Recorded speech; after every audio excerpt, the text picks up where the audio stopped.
Make it 4. Allen's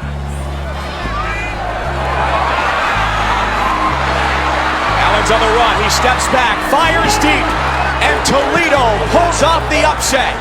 16-12. The Rockets win in Little Rock. Very disappointed, but to give credit to Toledo. Matt has got a good team and been good for a number of years. We knew that we were going to face a team that was very well coached and came here expected to win, and obviously they didn't disappoint. The only ones that disappointed today were us, starting with myself. Injuries, though, all over this Arkansas team. Keon Hatcher, Cody Hollister, Cody Walker, Jonathan Williams, they're all out. Brandon Allen and Jared Cornelius, 34 yards. And then he's out. Broke his arm on the play. That's the third Hog receiver gone. The ball came out. It was wrestled away. Jashawn Johnson stripped Alex Collins. The Texas High School Coaches Convention this summer, he stood up and said, if you don't play with a fullback, we'll kick your ass. If you throw it 70 times a game, we'll kick your ass. And he just got his ass kicked twice in a row, and probably next week by A&M as well. So that did feel good.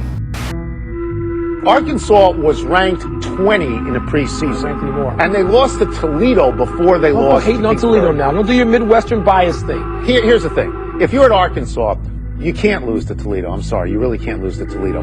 Yeah. The two guys on the hottest seats in America, I believe, are Charlie Strong and Brett Bielema. I would ask you this, as a son of the Midwest, which you're always talking about, son of the Big Ten all the time, what makes anybody think, money aside, maybe money's the only answer here, what makes anybody think that you go from Wisconsin to Arkansas? I didn't understand. How is that an up move? They were really good unless you're being forced out. He went to the Rose Bowl a few times. I don't understand why you go unless, your wife is from there, maybe your in-laws. I don't get it. He's not from there. No, he's not. A Midwestern guy. I don't understand why he went there. I'm glad he took the high road in this stuff because he sort of disarmed a little bit because I don't think you want to. You hear the whole quote? It wasn't that high. He trashed him. He trashed Kingsbury. He tweaked him. He basically said, "I've been in the game for 10 years, Who are you? You're a and I'm not going to go after 500 coaches been around a minute and a half." That's what he said. He took the high road. He smiled. It was pleasant. He took the high road. He smiled as he was sticking. He didn't insult the wrinkles in his face. He didn't do that.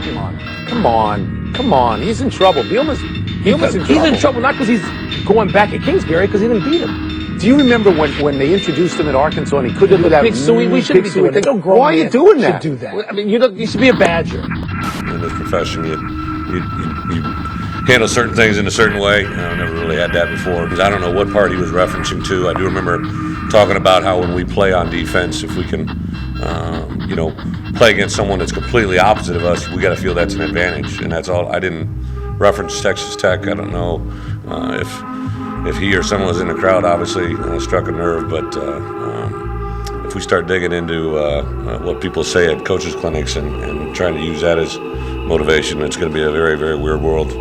It's a perfect storm. I realize we haven't won in 2 weeks. It's an opportunity to jump on and have some fun with it. If that was an ass kick, I'd love to see what last year was, but obviously it's all about what you've done for me lately. Blink. How long do you go in this season with the schedule they've got coming ahead before you decide, it's been a good run and all that, but we got to start getting a quarterback ready for next year because this isn't working. And just keeping this guy out there for 5 years and going 5-7 is not the way to build for next year. How can people be down on BA if they knew that what he brings to us, and I'm like, it's just part of the world, Jay. Well, it's just commonplace for people to do that, and he went 20 for 25. He was 13 of 13. He was doing everything and possibly that he could to win that game, and his toughness, the way the pros rave about him, I just feel so. I don't think there's ever been a more misunderstood player that I've been around than Brandon, and our goal is to help him close the senior out, right?